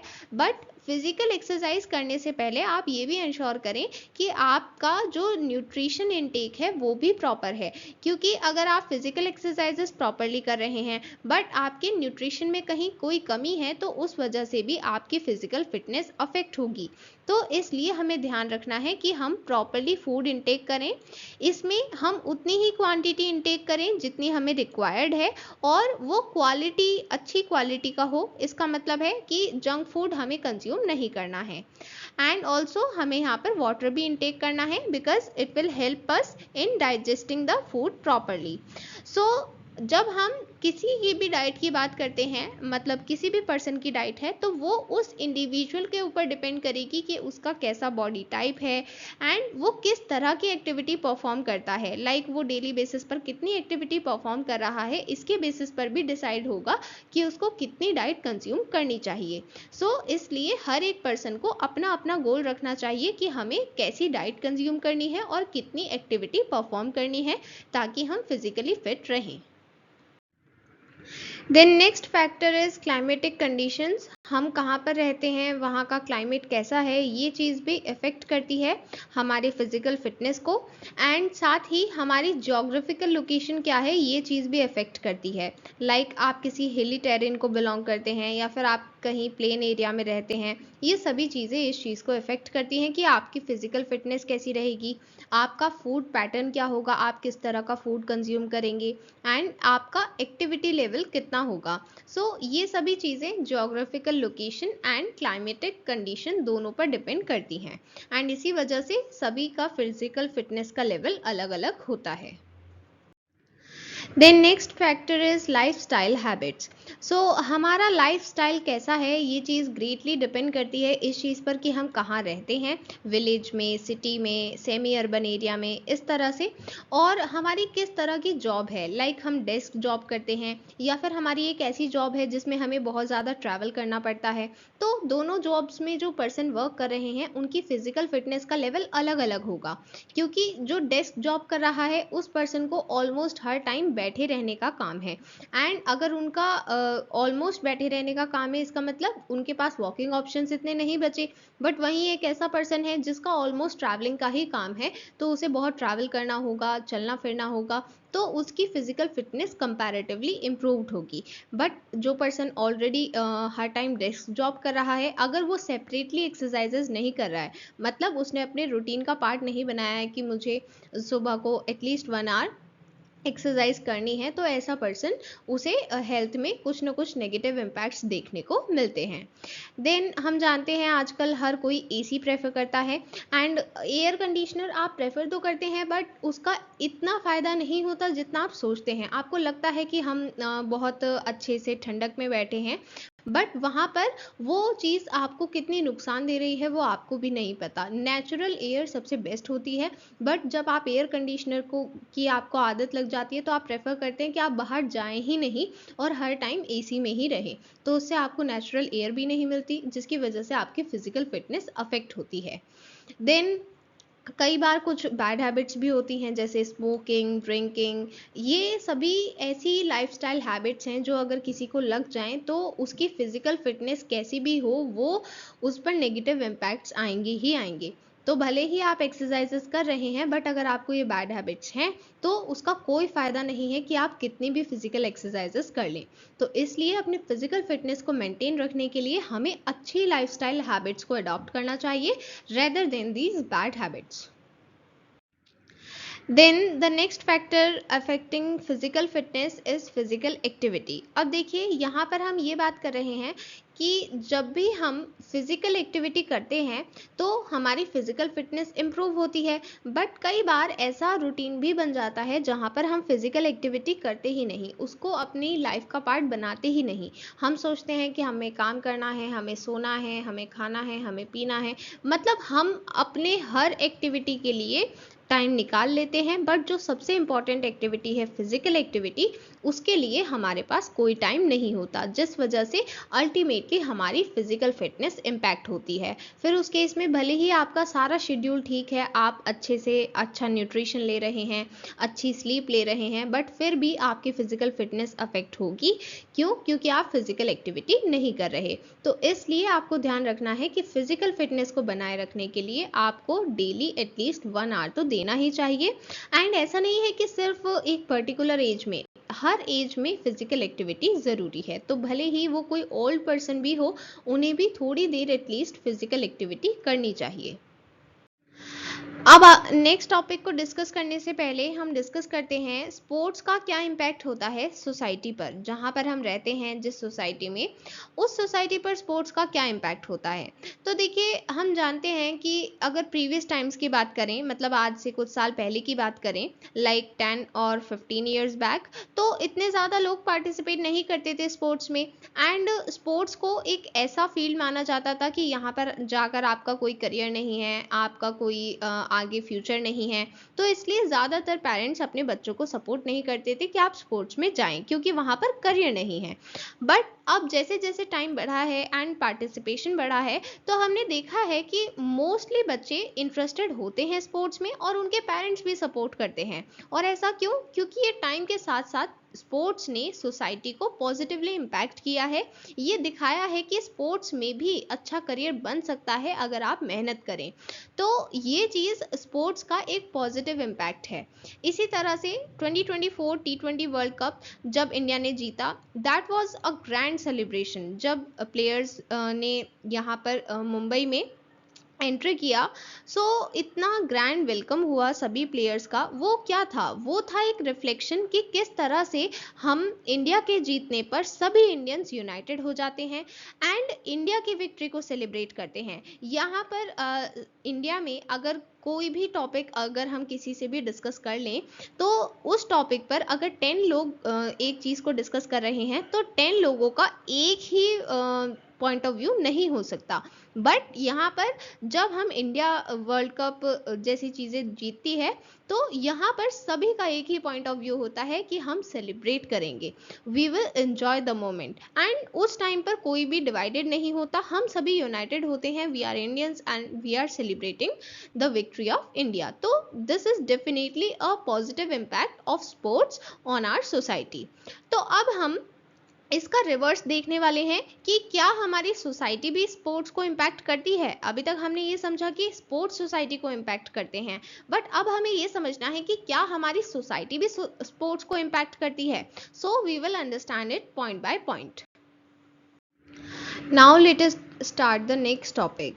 तो सोसाइटी का क्या इम्पैक्ट है स्पोर्ट्स पर, इसको समझने से पहले हम ये समझते हैं कि सोसाइटी क्या है। तो सोसाइटी ऐसे लोगों का ग्रुप है जो एक साथ रहते हैं एक कॉमन बाउंड्री में और एक कॉमन कल्चर शेयर करते हैं। हर एक ह्यूमन सोसाइटी का अपना कल्चर होता है, और कल्चर सिर्फ वहीं एग्जिस्ट कर सकता है जहाँ पर सोसाइटी है। सोसाइटी है तभी कल्चर एग्जिस्ट करता है। तो कल्चर क्या है? एक सोसाइटी के मेजोरिटी लोग जो भी रूल्स फॉलो करते हैं, जो वैल्यूज़ मानते हैं, मतलब जो प्रिंसिपल्स फॉलो करते हैं, जो बिलीफ सिस्टम है उनका, इंटरेस्ट, बिहेवियर, ये सभी जो मेजॉरिटी में फॉलो करते हैं, वही बन जाता है वहाँ का कल्चर। जैसे अगर कहीं पर स्पोर्ट्स बहुत ज़्यादा कॉमन है, तो हम ये कहेंगे कि वहाँ पर स्पोर्ट्स कल्चर है। इस तरह से कहेंगे। तो क्यों कहेंगे? क्योंकि वहाँ पर इस चीज़ को एक्सेप्ट किया जाता है, इस चीज़ को प्रमोट किया जाता है, मेजॉरिटी ऑफ पीपल उसको सपोर्ट करते हैं। सो कल्चर हमें ये एक ऐसा वे है जिससे हम लाइफ जीते हैं। लाइक अगर आप किसी भी पर्टिकुलर सोसाइटी में रहते हैं तो आप उसी कल्चर के अकॉर्डिंग अपनी लाइफ को जी रहे हैं, एंड वहाँ पर उस सोसाइटी के डिफरेंट फैक्टर्स होंगे जो इस चीज़ को अफेक्ट करेंगे कि वहाँ का कल्चर कैसा है। जैसे वहाँ का माहौल कैसा है, वहाँ की इकोनॉमिकल कंडीशन कैसी है, पॉलिटिकल सिस्टम कैसा है, एंड वहाँ पर कितना टेक्नोलॉजिकल एडवांसमेंट है या फिर नहीं है। ये सभी चीज़ें इम्पैक्ट करती हैं और इसके अलावा और भी फैक्टर्स होते हैं। एंड सपोज करते हैं कि अगर हम कहते हैं कि कोई ऐसी सोसाइटी है जिसमें स्पोर्ट्स कल्चर स्ट्रांग है, तो उसका मतलब क्या है कि यहाँ पर ये सब फैक्टर्स जो हैं ये डायरेक्टली या इनडायरेक्टली इम्पैक्ट कर रहे हैं स्पोर्ट्स को एंड कंट्रीब्यूट कर रहे हैं उसे प्रमोट करने में। इसी वजह से वहाँ पर स्पोर्ट्स कल्चर स्ट्रांग है। और ऐसा नहीं है कि हमेशा ये सेम रहते हैं, टाइम के साथ साथ चेंज करते रहेंगे, क्योंकि कोई भी चीज़ कांस्टेंट नहीं होती, हर एक चीज़ चेंज होती रहती है। तो अगर ये चेंज पॉजिटिव होगा, लाइक हमारी इकोनॉमी बढ़ रही है एंड हमारी टेक्नोलॉजी भी और ज़्यादा एडवांस हो रही है, तो स्पोर्ट्स पर पॉजिटिव इम्पैक्ट होगा। बट अगर यही चीज़ डिक्लाइन होने लगे तो उस केस में स्पोर्ट्स पर नेगेटिव इम्पैक्ट होगा। तो यहाँ पर ये सब फैक्टर्स जो हैं जो हमारे कल्चर को डिसाइड कर रहे हैं, इन्हीं सब फैक्टर्स पर डिपेंड करता है कि उस सोसाइटी में स्पोर्ट्स का कैसा कल्चर है, स्ट्रॉन्ग कल्चर है या फिर कल्चर नहीं है, पुअर कल्चर है। तो ये सभी चीज़ें कैसे डिसाइड होंगी, इस चीज़ पर कि वहाँ के ये सभी फैक्टर्स कौन से बेसिस पर डिटरमाइन किए जा रहे हैं, वहाँ की इकोनॉमी कैसी है, वहाँ का पॉलिटिकल सिस्टम कैसा है, टेक्नोलॉजी में एडवांसमेंट है या नहीं, ये सभी चीज़ें डिसाइड करती हैं कि वहाँ पर स्पोर्ट्स कल्चर कैसा रहेगा। तो अब हम एक एक करके ये सभी स्पोर्ट्स के लिए फैक्टर्स पढ़ने वाले हैं, एंड यहाँ पर हम यही समझेंगे कि सोसाइटी किस तरह से स्पोर्ट्स को इम्पैक्ट कर रही है, और उसके लिए हम कौन से फैक्टर्स डिस्कस करने वाले हैं जो हमने यहाँ पर ब्रीफली देखे, इन्हीं को अब हम डिटेल में डिस्कस करने वाले हैं। सबसे पहले बात करते हैं एनवायरनमेंट के बारे में। तो क्योंकि हम जानते हैं कि डिफरेंट जगह पर डिफरेंट क्लाइमेटिक कंडीशंस होती हैं, डिफरेंट एनवायरनमेंट होता है, तो वहाँ की जोग्राफिकल लोकेशन कैसी है ये चीज़ डिसाइड करती है कि वहाँ के लोग कौन से स्पोर्ट्स में ज़्यादा इन्वॉल्व होंगे। लाइक अगर केरला की बात करें तो वहाँ पर वाटर स्पोर्ट्स कॉमन है, जैसे बोट रेस, ये बहुत कॉमन है। देन लद्दाख की बात करें तो यहाँ पर अगर हम बोट रेस करना चाहें तो that is not such a good option. क्यों? क्योंकि वहाँ पर इस तरह का जोग्राफिकल लोकेशन नहीं है कि हम बोट रेस कर पाएँ। तो वहाँ पर जनरली आप और स्पोर्ट्स में ज़्यादा इन्वॉल्व देखेंगे स्टूडेंट्स को, बाकी किड्स को। तो इस तरह से जो जोग्राफिकल लोकेशन है वो इम्पैक्ट करती है कि हम कौन से स्पोर्ट्स में ज़्यादा इन्वॉल्व हैं एंड स्पोर्ट्स कल्चर कितना प्रमोटेड है वहाँ पर, एंड वहाँ पर प्ले स्पेस कितना अवेलेबल है। लाइक हो सकता है कि इतना ज़्यादा हिली टेरेन हो कि वहाँ पर आपके खेलने के लिए स्पेस ही नहीं है, मतलब कहीं पर प्लेन टेरेन है ही नहीं जिसकी वजह से आप खेल पाएँ, तो उसकी वजह से भी वहाँ पर स्पोर्ट्स में प्रॉब्लम आएगी। देन इंफ्रास्ट्रक्चर मीन्स आपको वो फैसिलिटीज़ मिल रही हैं जो आपको स्पोर्ट्स के लिए रिक्वायर्ड हैं। लाइक अगर कोई भी पर्टिकुलर स्पोर्ट्स है तो उसके लिए अपना इंफ्रास्ट्रक्चर रिक्वायर्ड होता है, बट अगर वो इंफ्रास्ट्रक्चर उस पर्टिकुलर जगह पर अवेलेबल नहीं है तो क्या होगा, वहाँ पर आप प्रॉपरली स्पोर्ट्स को डेवलप नहीं कर पाएंगे। इंडिया के northern and north eastern part में एडवेंचर स्पोर्ट्स ज़्यादा कॉमन है, जैसे mountaineering, skiing, bungee jumping, water rafting. इस तरह के स्पोर्ट्स कॉमन हैं क्योंकि यहाँ पर इसी तरह का इन्वायरमेंट मिलता है। देन कोस्टल एरियाज में different water sports, beach volleyball, kayaking, इस तरह के स्पोर्ट्स कॉमन हैं क्योंकि यहाँ पर ये इजीली अवेलेबल होते हैं, इजीली एक्सेसिबल होते हैं, एंड किसी को भी अगर ये स्पोर्ट्स खेलने हैं तो वो बीच साइड जा सकते हैं, बीच वॉलीबॉल खेल सकते हैं या वाटर स्पोर्ट्स खेल सकते हैं क्योंकि वहाँ पर सी है। तो इन सभी चीज़ों की इन सभी स्पोर्ट्स से रिलेटेड ईजी एक्सेसिबिलिटी है, इसलिए यहाँ पर ये स्पोर्ट्स ज़्यादा कॉमन होते हैं। एंड क्योंकि ये इस तरह की जोग्राफिकल लोकेशंस हैं कि हम इस तरह के डिफरेंट स्पोर्ट्स यहाँ पर खेल सकते हैं, तो इस वजह से यहाँ के लोग ज़्यादा फिट रहते हैं, नेचुरली फिजिकली फिट रहते हैं क्योंकि वो ऑलरेडी इन सभी गेम्स एंड स्पोर्ट्स में इन्वॉल्व होते हैं, तो उनकी फिजिकल फिटनेस पहले से ही कंपैरेटिवली अच्छी रहती है जनरल बेसिस पर। So here is a glimpse of famous Indian sports personalities, and ये सभी अलग अलग environment से आते हैं, अलग अलग culture से आते हैं, but फिर भी ये अपनी अपनी field में चैम्पियंस हैं एंड ये रिफ्लेक्ट करते हैं कि जब आप किसी चीज़ के लिए पैशनेट हैं, आप उस चीज़ में इंटरेस्टेड हैं, आप उस चीज़ में मेहनत करते हैं, तो आपको सक्सेस भी ज़रूर मिलता है। Then next factor is economy. ये एक इम्पॉर्टेंट रोल प्ले करती है स्पोर्ट्स के डेवलपमेंट में, स्पेशली जब कोई ग्रोइंग इकोनॉमी होगी जो ग्रो कर रही है, इंक्रीज कर रही है, ऐसी इकोनॉमी में स्पोर्ट्स का डेवलपमेंट भी अच्छे से हो पाएगा, क्योंकि ऐसी कंट्रीज अपने स्पोर्ट्स डेवलपमेंट, स्पोर्ट्स इंफ्रास्ट्रक्चर पर अच्छा खासा अमाउंट स्पेंड करते हैं ताकि उनके प्लेयर्स अपनी बेस्ट परफॉर्मेंस दे पाएँ। बट जो कंट्री, जो इकोनॉमी ऑलरेडी डिक्लाइन कर रही है, वो इतनी अच्छी नहीं ग्रोथ कर पा रही है, तो उस केस में जब वो अपनी बेसिक नीड्स को ही पूरा नहीं कर पाएंगे, तो उस केस में वो स्पोर्ट्स पर भी ध्यान नहीं दे पाएंगे, जिस वजह से स्पोर्ट्स का डेवलपमेंट वहाँ पर प्रॉपर नहीं हो पाएगा। इस वजह से जो कंट्रीज अपने स्पोर्ट्स इंफ्रास्ट्रक्चर, स्पोर्ट्स इक्विपमेंट्स, इन सभी चीज़ों पर प्रॉपरली जो रिक्वायर्ड अमाउंट है उतना स्पेंड करती हैं, तभी उनके प्लेयर्स अच्छा परफॉर्म कर पाते हैं एंड ओलंपिक मेडल्स भी जनरली वही लेकर आते हैं अपनी कंट्री के लिए, क्योंकि उन्हें उस तरह का इंफ्रास्ट्रक्चर मिला, उस तरह के इक्विपमेंट्स मिले जिससे उनकी बेस्ट परफॉर्मेंस निकल कर सामने आई।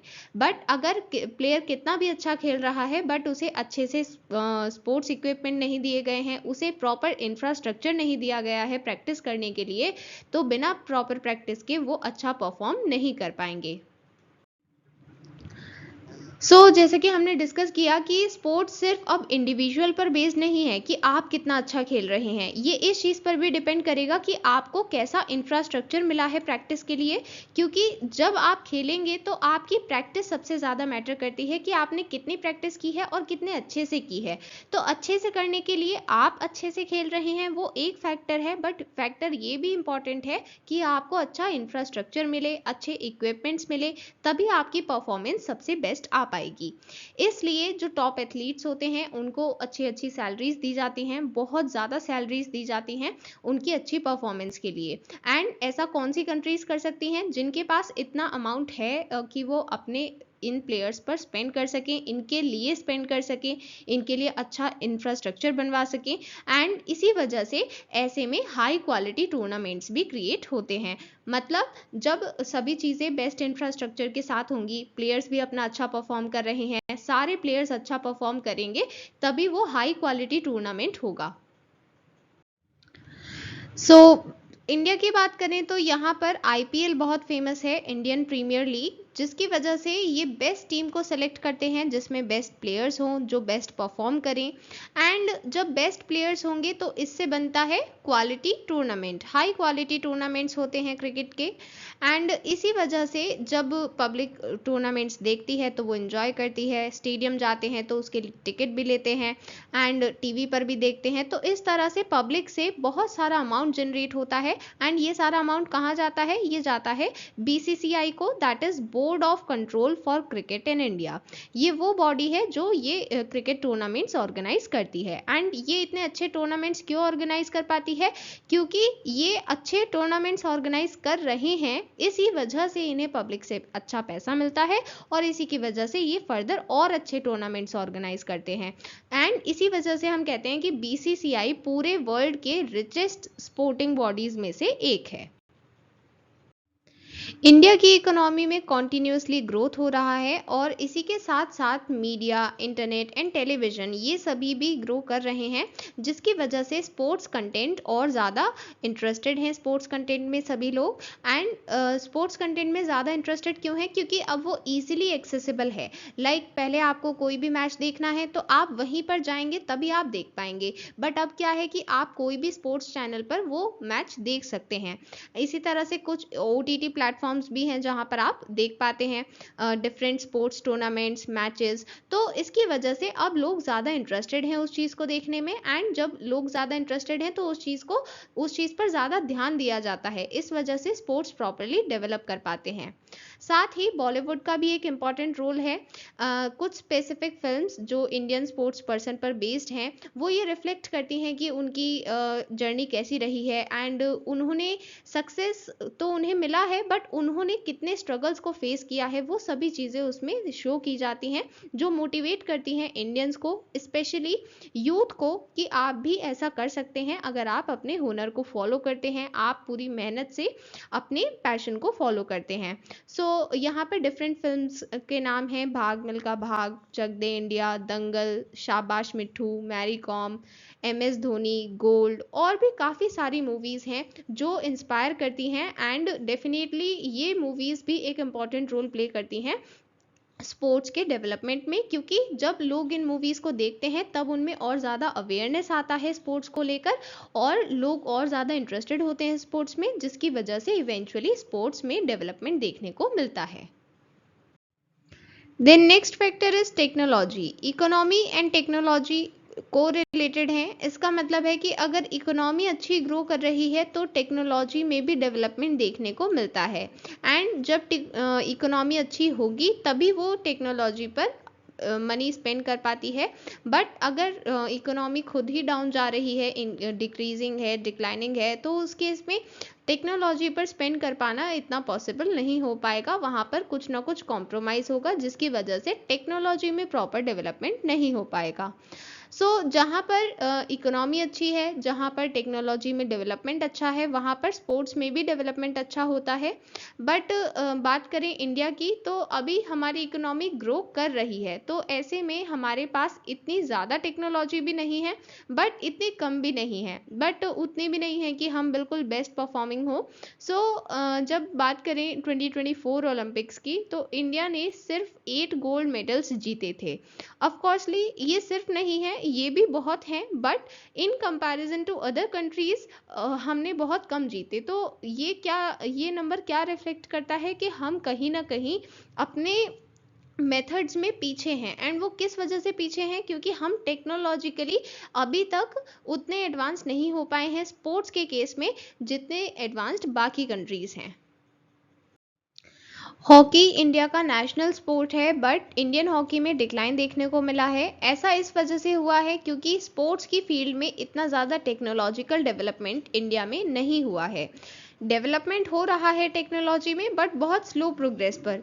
बट जब हम बात करते हैं कि कोई भी इंटरनेशनल स्पोर्ट इवेंट है, तो वहाँ पर तो इंटरनेशनल प्लेयर्स आएंगे ना, मतलब अलग अलग कंट्रीज से, और अलग अलग कंट्रीज में तो टेक्नोलॉजी ऑलरेडी एडवांस्ड हो चुकी है। तो अगर आप उनके साथ कोप अप नहीं करते हैं स्पोर्ट्स के केस में, तो उस केस में क्या होगा? उनके प्लेयर्स की परफॉर्मेंस अच्छी रहेगी, बट आपके प्लेयर्स की परफॉर्मेंस अच्छी नहीं रहेगी। तो जैसे ऑस्ट्रेलिया, जर्मनी, ये काफ़ी पहले ऐसे टेक्नोलॉजिकल एडवांसमेंट्स इन्होंने इंट्रोड्यूस किए हैं, जैसे एस्ट्रोटर्फ, जो अब आकर इंडियन हॉकी फेडरेशन ने इंट्रोड्यूस किया है। सभी हॉकी स्टेडियम्स में कहा है कि आप एस्ट्रोटर्फ को इंट्रोड्यूस करें, एंड काफ़ी जगह इंट्रोड्यूस हो भी चुका है। बट ये चीज़ अब आकर रिसेंट ईयर्स में आकर स्टार्ट हुई है इंडिया में। बट ऑस्ट्रेलिया और जर्मनी में तो पहले से ही था, इसलिए वहाँ पर हॉकी में अच्छा परफॉर्मेंस देखने को मिला। बट यहाँ पर इंडिया में क्योंकि ये चीज़ लेट इंट्रोड्यूस की गई, तो मीनवाइल क्या हुआ? टेक्नोलॉजी ना होने की वजह से इंडियन हॉकी में डिक्लाइन देखने को मिला। Now let us talk about sports as a business in India. So यहाँ पर हम समझने वाले हैं कि इंडिया में स्पोर्ट्स मार्केट कितने अच्छे से ग्रो कर रहा है, एंड इसके लिए क्या क्या अपॉर्चुनिटीज़ अवेलेबल हैं। तो हम जानते हैं कि जब अलग अलग स्पोर्ट्स इवेंट होते हैं, तो अलग अलग ब्रांड्स आते हैं उन्हें स्पॉन्सर करने के लिए। तो ये स्पॉन्सर करते हैं, और उसके बदले में लाइक आपने कभी देखा होगा क्रिकेट प्लेयर्स जो टी शर्ट पहने होते हैं, वहाँ पर कोई ना कोई नेम लिखा होता है। तो उसमें से नेम्स होते हैं कुछ ब्रांड्स के, लाइक क्योंकि वो उनके स्पॉन्सर हैं, तो वो किसी ना किसी तरह से तो उनकी एडवर्टीजमेंट करेंगे ना, तो वो क्रिकेट प्लेयर्स की टी शर्ट के ऊपर ही उस ब्रांड का नेम प्रिंट कर देते हैं, क्योंकि वो भी एक एडवर्टीजमेंट का ही पार्ट होती है।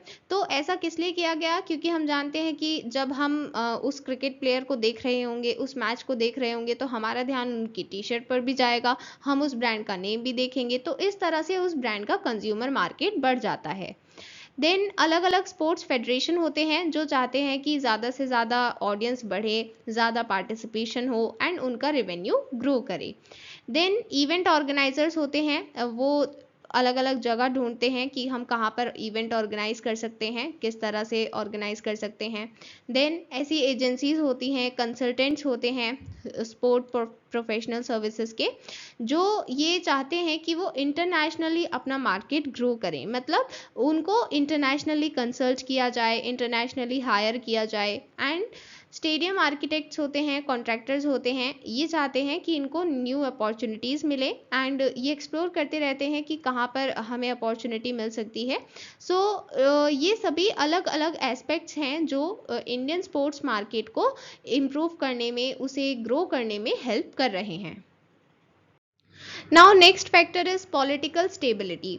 ये एक इम्पॉर्टेंट फैक्टर है स्पोर्ट्स की डेवलपमेंट में, क्योंकि अगर कहीं पर पॉलिटिकल स्टेबिलिटी नहीं है, वहाँ की पॉलिटिकल सिचुएशन ठीक नहीं है, तो उस वजह से स्पोर्ट्स का प्रॉपर डेवलपमेंट नहीं हो पाएगा।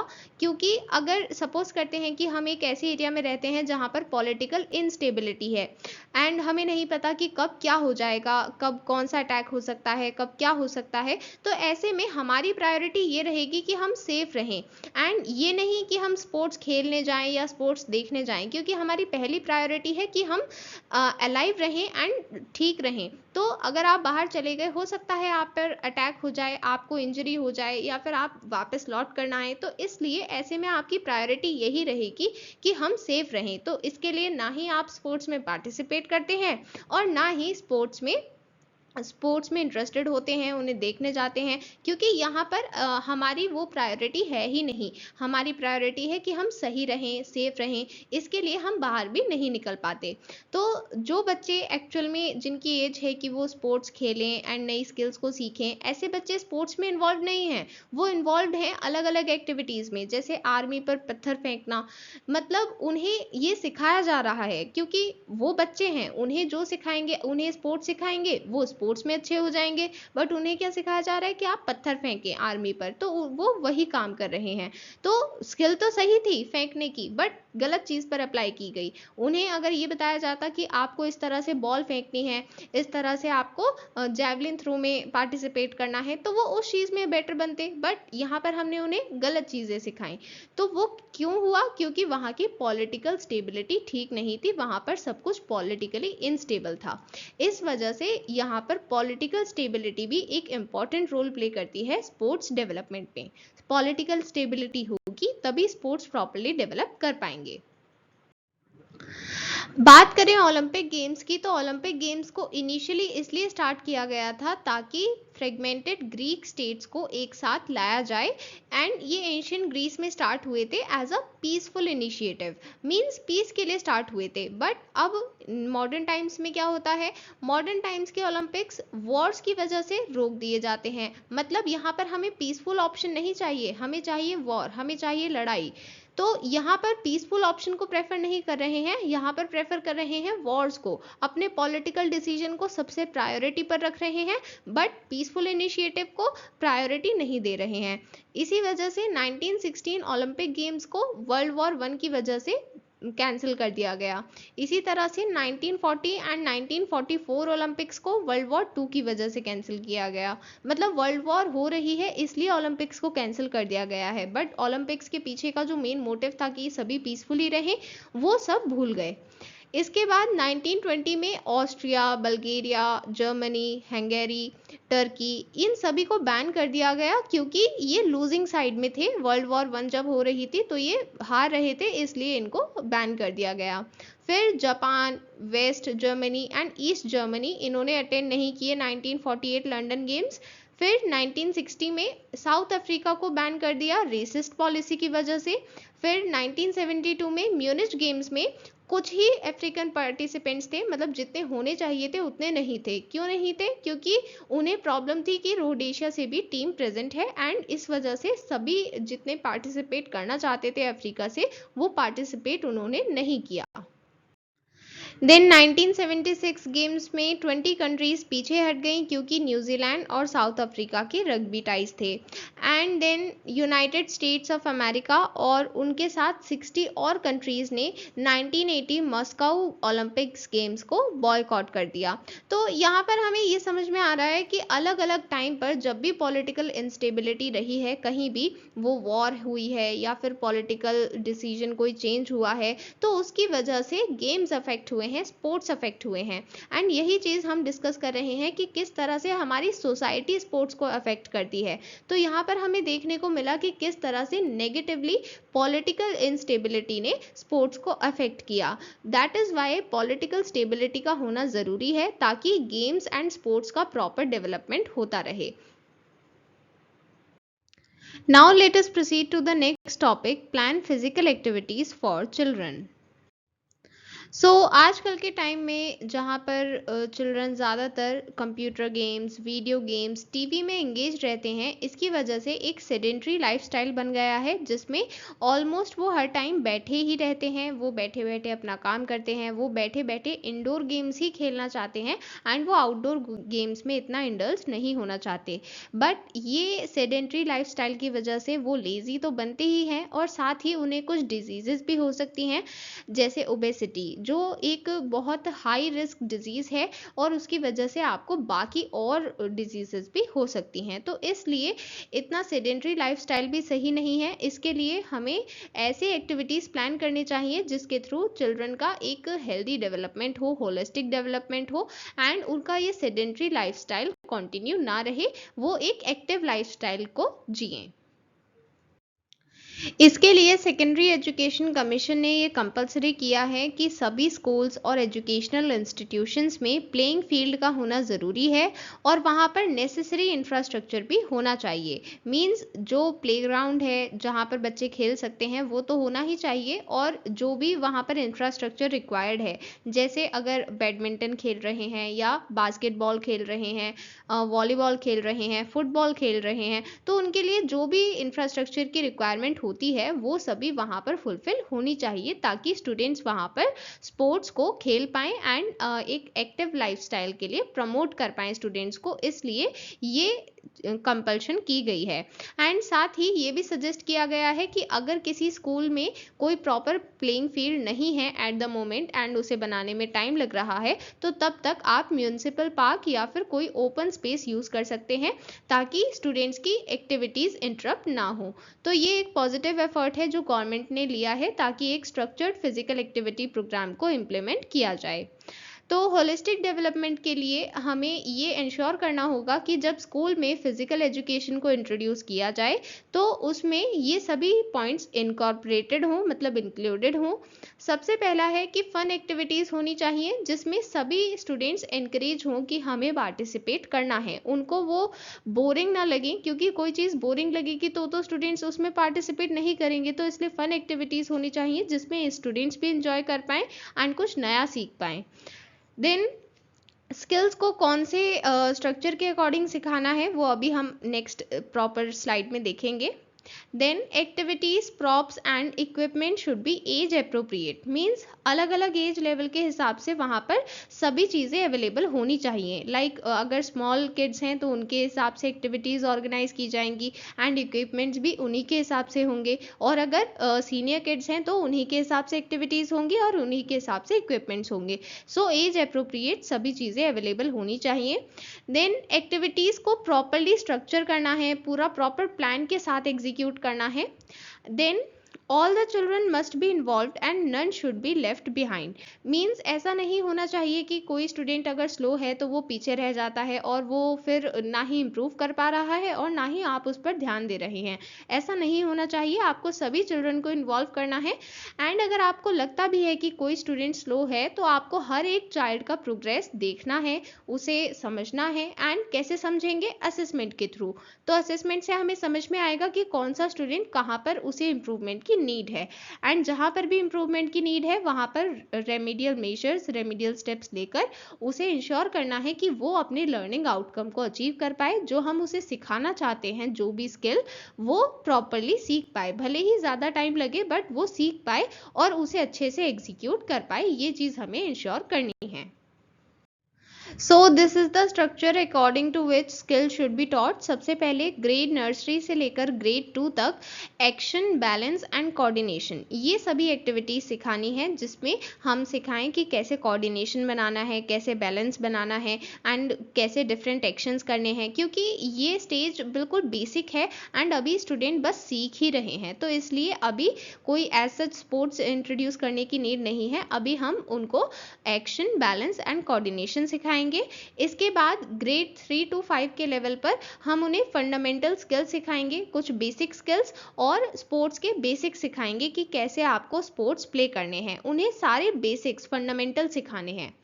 देन ग्रेड 6 to 8 में वो अलग अलग गेम्स एक्सप्लोर करेंगे, मतलब अलग अलग गेम्स खेलेंगे एंड यहाँ पर स्पेशलाइजेशन नहीं करना है, मतलब आप स्टूडेंट्स को अलाउ करें कि वो अलग अलग गेम्स खेलें, वो एक्सप्लोर करें कि वो किस में ज़्यादा अच्छा खेल पाते हैं एंड वो तभी ये जान पाएंगे जब वो हर तरह के स्पोर्ट्स को एक्सप्लोर करेंगे, तो इसलिए अभी ये एक्सप्लोरेशन का टाइम है।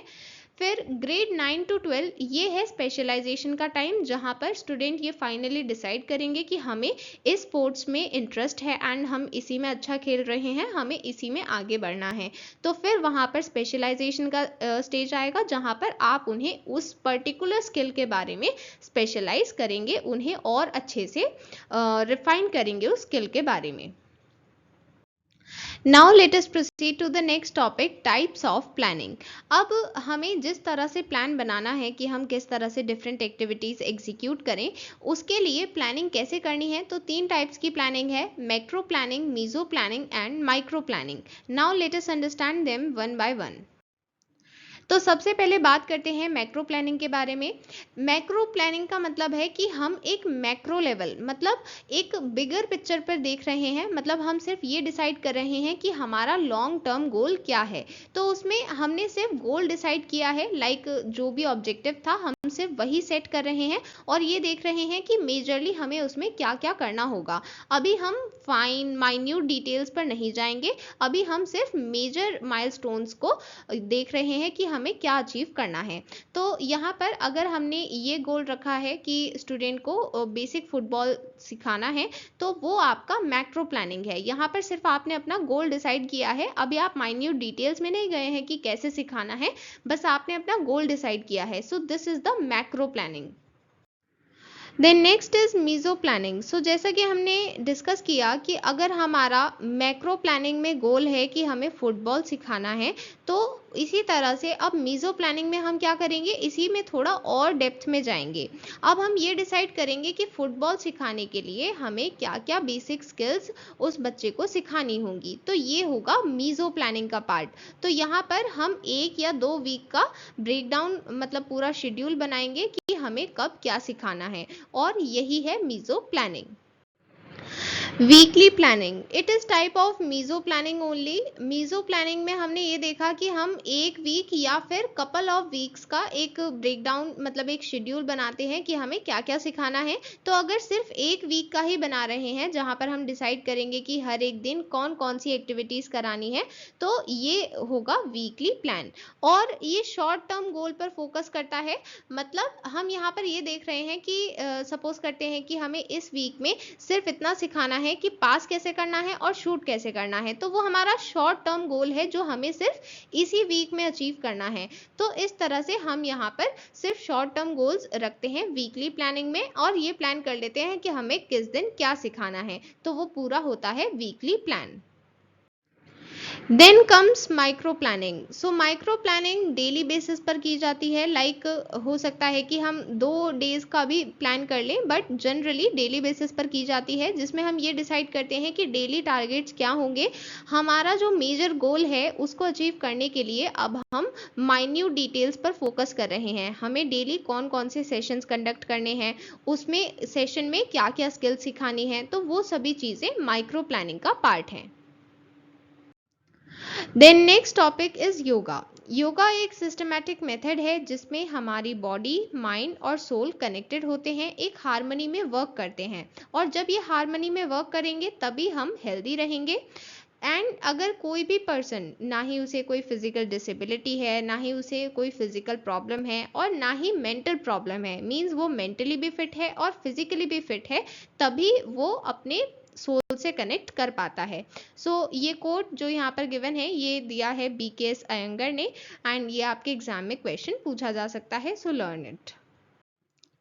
Then next topic, benefits of yoga. Yoga regularly practice करने से हमें ऑल राउंड फिटनेस मिलती है। हमारी फिजिकल फिटनेस तो बनी ही रहती है, साथ ही हम मेंटली एंड इमोशनली बैलेंस्ड रहते हैं, जिसकी वजह से ना ही हमें कोई मेंटल इश्यूज होते हैं मेंटल हेल्थ से रिलेटेड, और हमारे इमोशंस भी बैलेंस्ड रहते हैं, हमारे कंट्रोल में रहते हैं। एंड ऐसा इस वजह से क्योंकि योगा में हम different postures, pranayama and meditation practice करते हैं, जिसकी वजह से एक होलिस्टिक फिटनेस अचीव कर पाते हैं। देन वेट लॉस, जब हम योगा प्रैक्टिस करते हैं तो वहाँ पर हम एक स्पेसिफिक टाइप की डाइट कंज्यूम करते हैं, एंड योगा और डाइट दोनों साथ में ये इंश्योर करते हैं कि हमारी बॉडी प्रॉपर फंक्शनिंग करे, एंड अगर हम ओवरवेट हैं तो हम वेट लूज कर देते हैं, हमारा एक नॉर्मल वेट हो जाता है, और अगर हम अंडर वेट होते हैं तो हम हमारे क्योंकि सभी बॉडी ऑर्गन्स प्रॉपरली फंक्शन करने लगते हैं, तो अब हम वेट गेन कर सकते हैं एंड एक नॉर्मल वेट हो सकता है। देन स्ट्रेस रिलीफ, जब आप रेगुलरली योगा प्रैक्टिस करते हैं तो इससे आपको स्ट्रेस से रिलीफ मिलता है, क्योंकि आपकी मेंटल हेल्थ बनी रहती है, सही बनी रहती है, एंड इससे मेंटल हेल्थ पर अच्छे इफेक्ट्स होते हैं। देन इनर पीस, जब भी हम योगा प्रैक्टिस करते हैं तो हम खुद से कनेक्ट करते हैं, एंड उसमें जो भी हमारे माइंड में टेंशन होती है, स्ट्रेस होता है, डिप्रेशन होता है, वो सब दूर चला जाता है, and we are just peaceful at that time. हम इनर पीस सेंस कर सकते हैं। देन इम्प्रूव्ड इम्यूनिटी मीन्स, जब हम रेगुलरली योगा प्रैक्टिस करेंगे तो हमारी इम्यूनिटी सिस्टम भी इम्प्रूव होती है, एंड हमें बीमारी होने के चांस कम रहते हैं। Then living with greater awareness, हम खुद को समझ पाते हैं, सेल्फ अवेयरनेस की तरफ हम बढ़ते हैं, एंड यहाँ पर जब जैसे जैसे हम योगा में और एडवांस होते चले जाते हैं, हम और ज़्यादा हैप्पी एंड फोकस्ड रहने लगते हैं, क्योंकि हम सेल्फ अवेयरनेस की तरफ बढ़ रहे हैं। देन बेटर रिलेशनशिप्स, जब आप योगा प्रैक्टिस करते हैं तो आप फिजिकल फिटनेस के साथ mental fitness and emotionally balanced भी रहते हैं। इसकी वजह से आपका माइंड रिलैक्स्ड रहेगा, एंड जब आपके इमोशंस आपके कंट्रोल में हैं तो आप अननेसेसरी चीज़ों पर कोई भी इनएप्रोप्रिएट रिएक्शन नहीं देंगे, एंड हेंस आपके रिलेशनशिप्स बेटर बने रहेंगे। देन इंक्रीज्ड एनर्जी, जब आप योगा प्रैक्टिस करते हैं तो आप फील करते हैं कि आपकी एनर्जी बढ़ गई है, क्योंकि जब पूरा दिन आपने स्पेंड किया है, आपने बहुत सारे काम किए हैं, तो उसमें आप एग्जॉस्ट हो जाते हैं, आपकी एनर्जी ऑलमोस्ट ड्रेन हो जाती है, खत्म हो जाती है, बट योगा प्रैक्टिस करने के बाद आप रिफ्रेश फील करते हैं, रिचार्ज फील करते हैं।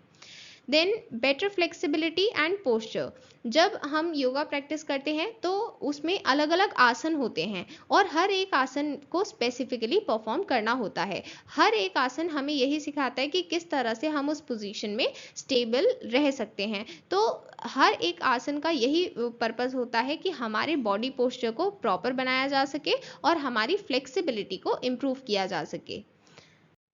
Then better intuition, yoga and meditation regularly practice करने से इंट्यूटिव एबिलिटी इम्प्रूव होती है।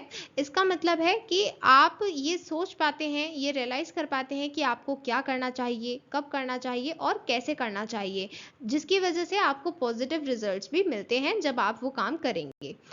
So these were the benefits of yoga. अब हम डिस्कस करते हैं कि योगा को परफॉर्म करने के लिए बेस्ट टाइम कौन सा होता है, हमें किस टाइम परफॉर्म करना चाहिए yoga. So early morning is the best time, क्योंकि उस टाइम आपको मेंटल क्लैरिटी भी मिलती है, रिलैक्स रहते हैं आप, और एंडोर्फिन्स रिलीज होते हैं अर्ली मॉर्निंग में योगा करने से।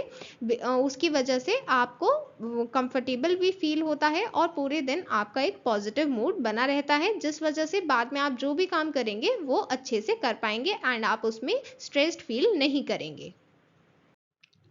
Now the next topic is आसन। अब यहाँ पर हम डिफरेंट टाइप के आसन के बारे में पढ़ने वाले हैं। सबसे पहले ऐसे आसन जिसमें हमारी इनिशियल पोजीशन स्टैंडिंग पोजीशन होती है, इन्हें हम कहते हैं स्टैंडिंग आसन।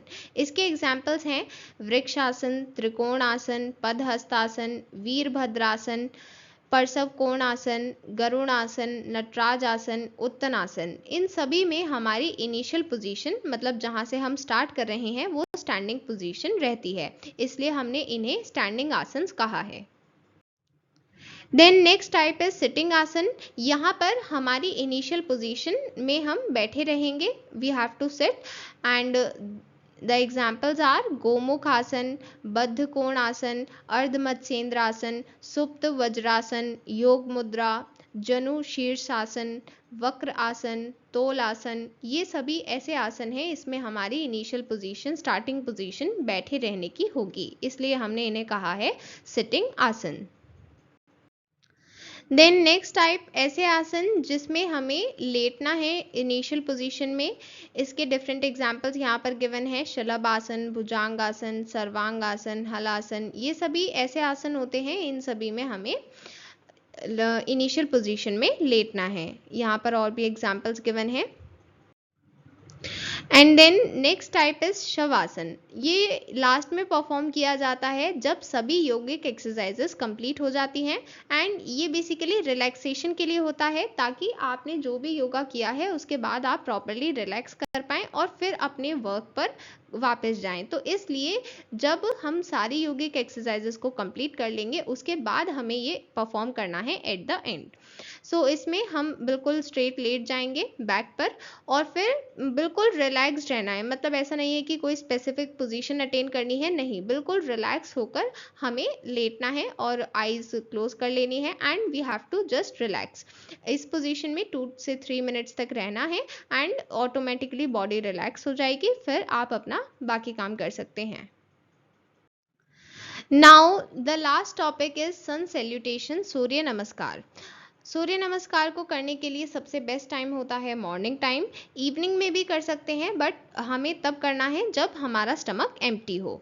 एंड इसके बहुत सारे बेनिफिट्स होते हैं, जैसे फैट रिड्यूस होता है, लंग्स का एक्सपेंशन होता है जिसकी वजह से ब्रीथिंग कैपेसिटी बढ़ती है, ब्लड सर्कुलेशन भी इम्प्रूव होता है, डाइजेस्टिव सिस्टम भी ठीक रहता है, एंड काफ़ी सारे बेनिफिट्स हैं, इसलिए सूर्य नमस्कार करना बेनिफिशियल है। So now let us see the steps. Surya Namaskar में 12 स्टेप्स हैं, सभी को एक एक करके देखेंगे। हियर इज स्टेप 1, प्रणाम आसन। इसमें हम बिल्कुल स्ट्रेट खड़े रहेंगे एंड हमारी फीट एक जगह होनी चाहिए, एंड हमें इस तरह से हाथों से प्रणाम करना है, इसे हम कहते हैं प्रणाम आसन।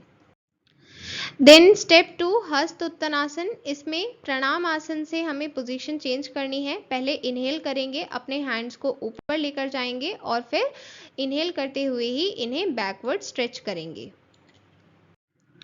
देन स्टेप 3, पदहस्त आसन। इसमें एक्सेल करते हुए आगे की तरफ बेंड होंगे एंड नीज से हेड को टच करने की कोशिश करेंगे, बट जितनी कैपेसिटी है उतना ही ट्राई करें, कैपेसिटी के बियॉन्ड ना जाएं, अदरवाइज इंजरी भी हो सकती है।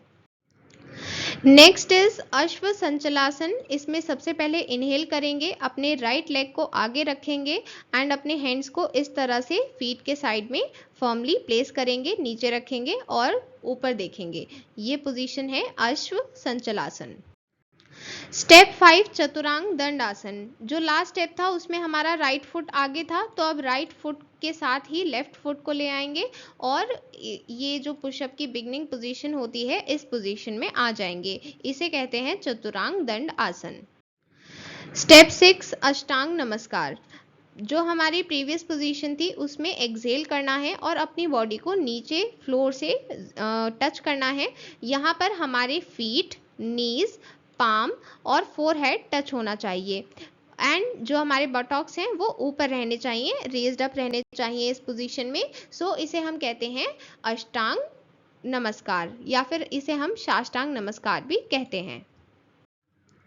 स्टेप 7, भुजांग आसन। इसमें सबसे पहले इनहेल करेंगे, फिर ऊपर की तरफ स्ट्रेच करेंगे एंड अपनी आर्म्स को भी ऊपर लिफ्ट करेंगे।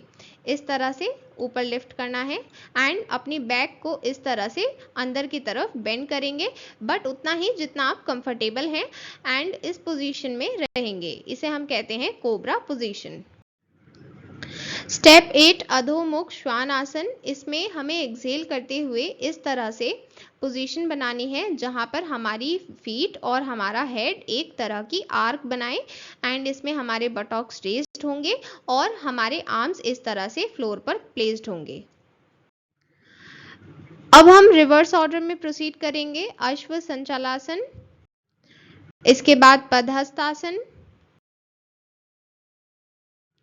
इसके बाद Hasta Uttanasana, then finally come to step 12, जहाँ पर हम इनिशियल पोजीशन में वापस आ जाते हैं। हम इस तरह से प्रणाम आसन में थे, प्रेयर पोजीशन में थे, उसी पोजीशन में वापस आ जाएंगे। So these are the 12 steps of Surya Namaskar. With this we have completed chapter 1। I hope आपको सब कुछ समझ में आया है। आपको कहीं भी कोई भी डाउट है तो आप कमेंट सेक्शन में पूछ सकते हैं। Will meet you soon in the next video. Till then bye bye.